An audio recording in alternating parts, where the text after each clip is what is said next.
Hey, what's going on everyone? My name is Garrett Blackwood. Welcome back to the vlog. Bad news, I forgot to take a picture of what I had for breakfast, so unfortunately for you guys, we're going to have to get straight into the poker stuff today. And truth be told, I'm starting off the day in a little bit of a huff.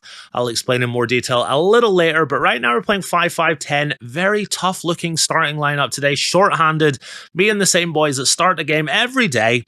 And the next table over is a 10-20-40 game that has got a set starting lineup and a set list as well.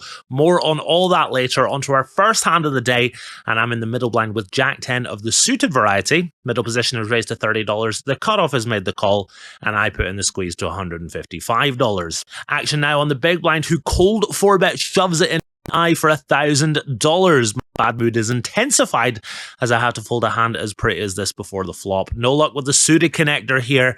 Let's try again with a suited one gapper. I'm in the big blind with my absolute favorite hand here, Jack 9 of hearts. The cutoff is raised to $20. The small blind is called, and I once again put in the squeeze, this time to $125. Only the small blind is going to make the call here. We go heads up to ace, king, queen with 2 hearts. I've got a very, very nice combo draw, and I decide to c-bet here for $90. My opponent thinks for a few seconds and then makes the call. To the turn, it is the 3 of hearts. I have turned my flush. I obviously continue to bet my flush. I bet for $300. Once again, my opponent isn't going anywhere just yet. He makes the call. To the river, it is a queen. I don't love it, as he can maybe have ace queen and definitely can have king queen. But I've got to be brave here. I do be brave. I move all in for $1,000. My opponent snap folds an ace here. No harm done. Maybe we can bet smaller and try and get a crying call. Other than these two hands, it's been a very slow start to the day for me. Not playing many pots at all in the first couple of hours before heading out for a wee break and a wee to the camera. Alright, I have tried to do this about 10 times. I'm just one take wonder. Let's do it. So we're playing 5-5-10 today. Again, really sucks. I played about 3 pots, so I'm in a bit of a mood because there's a 10-20-40 game which is public, but nobody can play it, and I feel a little wee bit unappreciated because the boys are here. We play 5-5-10 every day and we start the games, and sometimes they're full, but most of the time it's like 5-handed to start, and we are here till they break, and the game is getting really short. One of us is about to leave. We like sacrifice an hour out of our lives to keep the game going so it doesn't break and stuff like that, and it's kind of annoying that today the opportunity to play a bigger game has arisen and none of us can play it. And I want to be clear, I can play bigger games. It's not, I'm here at the Hustler and I love the Hustler. I'm really grateful. They let me vlog and they retweet all my shit and stuff like that. They're fucking legends. But today the game organizers have organized a bigger game, and they are, I feel, a wee bit unappreciated, and the other boys at the table do as well. It just feels really unfair that finally a bigger game pops off, and it's like, well, these are the 8 players that play it, and then these guys are on the list, and then you can get on the list afterwards, and it's just kind of like, what's the fucking point? You know, politics today, and I don't like it. I feel a wee bit unappreciated, and it's the way it goes sometimes. So you guys might think, well, you don't give action, you're pro, you know. I straddled to $640 at 5-10 a couple of weeks ago. I am the epitome of action. I will give as much as I can get. Yeah, it's just a bit of politics, and I don't like it, but it's the way it goes sometimes. So yeah, playing 5-5-10. I maybe get into the 10-20-40 later. I'm bottom of the list, by the way, but that's another story for another day. Back into the mix we go. All right, back into the seat I go. Not feeling much better about it all, but just trying to focus on playing as well as possible here. We've got the straddle on now at least, and next up I pick up 9-8 suited in the cutoff. The hijack is limped, and I raise it on up to $80. This is going to get called by the button, the small blind, the big blind, and the limper. No respect for my raise at all here. We go 5 ways to 7-5-4 with 2 clubs and 1 spade. Not an amazing flop, but I do have a gutter ball to the nutter balls. It checks to me, and I decide to check as well. I only want to bet my draws that can essentially go with it if they get raised. The button takes a stab here for $225. The big blind then calls, as does the limper, and I decide to make a bit of an ambitious call here. We can hit a 6 to give us that nut straight, but also if the turn is like the 10 of spades or something, then we can just go with our hand. To the turn, it is an offsuit 3. Absolutely done with this hand now.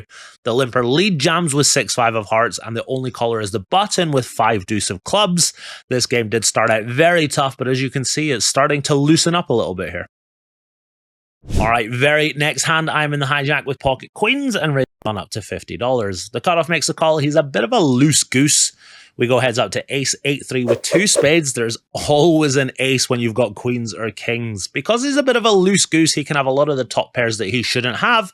So I check it on over to him, and when he bets for $50, I just make the call. To the turn, it is an offsuit 5. I check again, really happy to see him check it on back. The river is an offsuit jack, nothing really changes, and I decide to block bet to get some value and also save myself having to call a bigger bet. This gets absolutely snapped off, which is never a good sign. And sure enough, when I show my queens, he turns over ace deuce of hearts for top pair.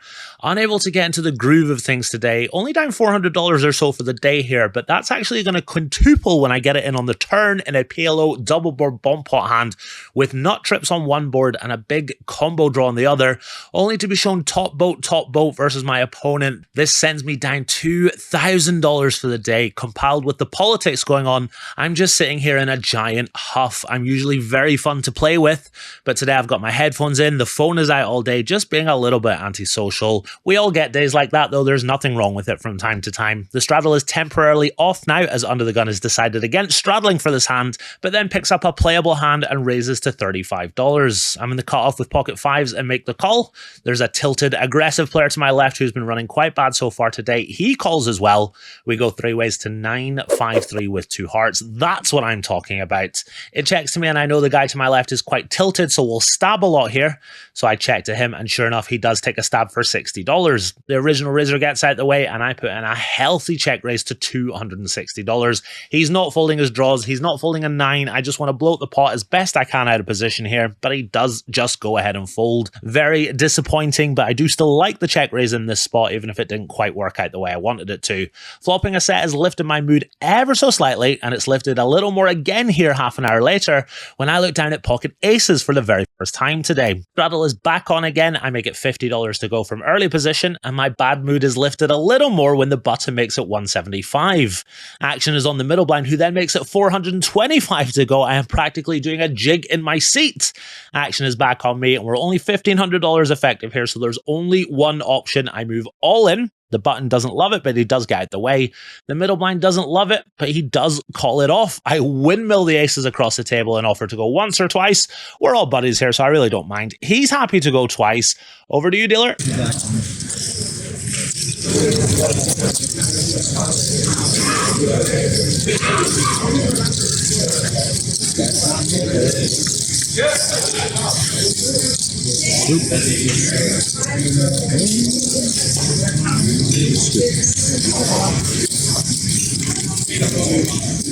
You don't do yourself as well.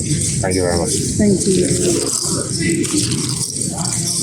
All right, fully out my huff now after that nice double up with pocket aces. Still stuck about $700 or so for the day, but life is a little more rosy now. Next up, I'm in the cutoff with Jack 7 of clubs and raise it on up to $50. This is fine in a 2-blind game, but in a 4-blind game, I think this is just too loose. I think Jack 9 and above, and sure enough, I get 3 callers from the small blind, the big blind, and the straddle. We go 4 ways to Jack, 10, deuce, rainbow. Decent start flopping top pair here, but the small blind is actually going to lead out for $50. I'm the only player to make the call. We go heads up to the turn, which is another Jack. Really nice turn card here. And my opponent decides to lead out again, this time for $135. Again, I decide to just call. I'm not really sure where I'm at here. To the river, it is a 9. The small blind fires again for $320. I am really not loving this spot all of a sudden. It's really hard for him to have a stone cold bluff, and I don't think he ever has worse for value. This is probably one of my best bluff jams in theory, but I quickly rid that thought from my mind. I tank for a long time before deciding to make a really tight fold. As I'm mucking my hand, I ask him if he can show me a bluff. He turns over king, queen offsuit. Absolutely delighted he didn't just have ace 10 or something strange like that. What a tight fold. Very un-Gatsby-like. All right, next up, I'm on the button with 8, 7 of diamonds. Lots of suited connectors for me so far today. Early position is limp for $20, and I raise it on up to $80. Action is on the straddle, who puts in the re-raise to $250. Early position gets out the way, and we're only $1,700 effective to start the hand, so I don't love it, but it is a small re-raise, so I do think we have to call here in position. We'll go heads up to the flop, which is queen 6-5 with 2 hearts. Good start for me here with the open-ended straight draw, but no backdoor flush draw to go with it. The straddle decides to c-bet for $200 and I make the call. To the turn, it is the ace of clubs, 2 flush draws on board now, and the straddle now checks. I can for sure stab here, but I decide to bet my draws that can call it off if I get jammed on, hands like king jack of hearts, 8-7 of clubs, those types of hands. This hand would be a fold versus a jam for sure, so I decide to just check it on back. To the river, it is the deuce of hearts. I miss my straight draw, but the flush draw does get there. So when the straddle checks again, I think I only have one option. I move all in for $1,300 effective. It's always good to fade the snap call when you bluff jam, and my opponent is now deep in the tank. He is really thinking over his decision, and I am sitting there still as a statue, trying not to give anything away. After 2 whole minutes of torture, he decides to call. Nice hand, buddy. I show him the bluff, and he shows me queen 9 of diamonds for absolute wreckage.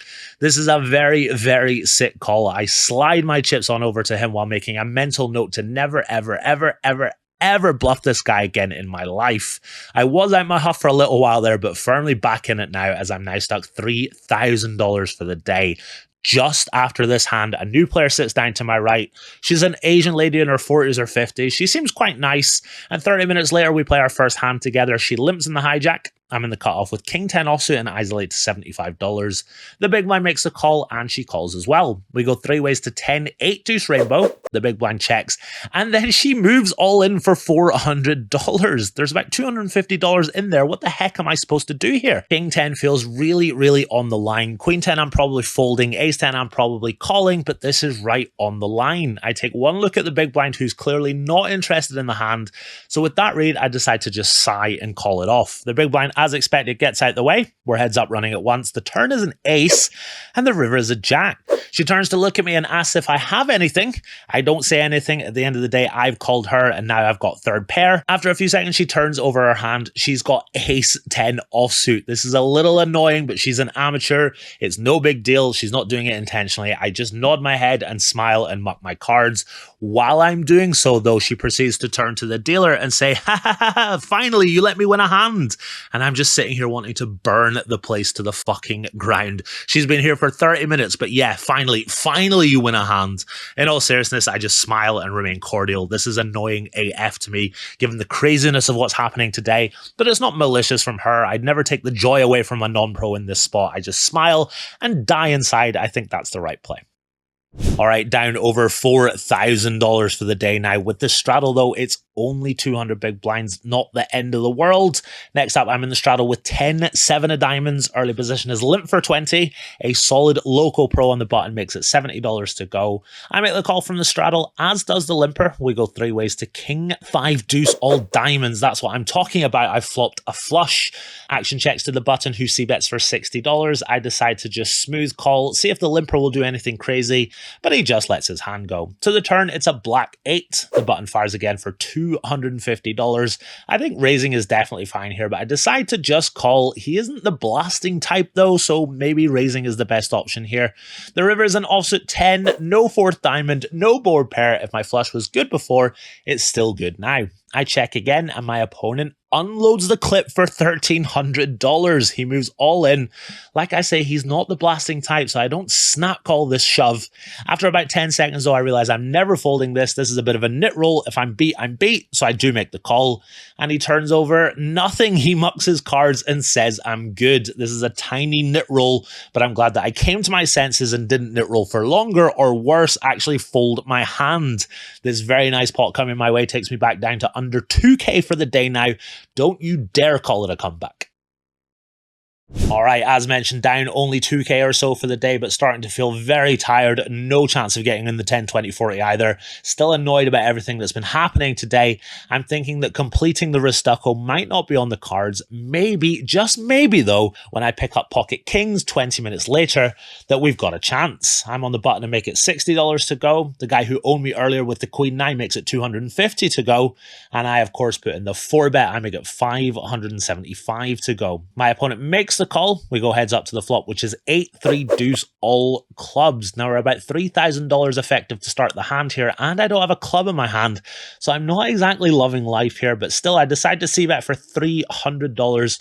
Not gonna lie, kind of happy to see him just go ahead and fold his hand. That could have gotten really, really messy there. This puts me down just under $1,200 for the day, but there's not to be a restucco. Not long after this, I tap the table, rack up my chips and head to the cashier, a little tired and unable to continue. It's a small losing day, but I was down about 4k at one point, so it's certainly not the end of the world. Alright guys, we are done. A very weird day. I finished down like $1,200, considering I was down like 4k at one point. I'm really happy with that, but to be honest, I don't really care about the profits and loss today. I'm just, we have a word in Scotland. It's a beautiful word, scunnered, and it means just like fed up, just fucking, I'm scunnered with everything that happened today. It might sound a bit dramatic, but yeah, a bit of a weird day in here today. That's the way it goes sometimes, I guess, when you play live poker, but it's done now. I really enjoyed the game today. I played okay. I made one or two bad plays. One of them got rewarded, one of them got punished, but yeah, a weird day all in all. I'm really happy to be finished, and I'm going to go across town and kick the fuck out of 10 American boys playing soccer, so I'm looking forward to that. Thank you very much for watching. Until next time, take it easy.